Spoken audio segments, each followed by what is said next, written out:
Good morning, Radhe Radhe, Ram Ram, জয় শ্রীরাম। আমি বীরভূম থেকে মন সকালে উঠে দেখলাম পরিবেশটা খুব সুন্দর।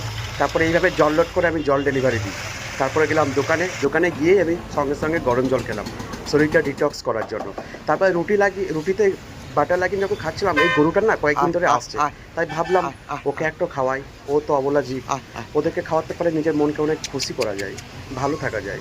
আমার খুব ভালো লাগে এদেরকে খাওয়াতে, তো সেটাও নিজে খেলাম। তারপরে গেলাম কুণ্ডল, আজকে একটু একটা বন্ধুর জন্মদিন বলে অনাথ আশ্রমে গেলাম কিছু খেতে বসার আগে খাওয়াবো করে। ওদের কথাগুলো শুনুন।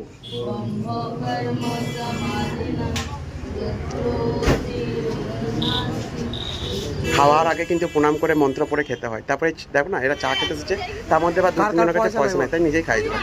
তারপর জিমে গিয়ে ওয়ার্ম আপ করলাম। আজকে আমি গোপাল পুজো করিনি, কারণ আমার মাও করে দিয়েছে। তারপর 3টে সেট মেরে ভীষণ ক্লান্ত ছিলাম, কারণ আমি রেস্ট পাইনি বলে।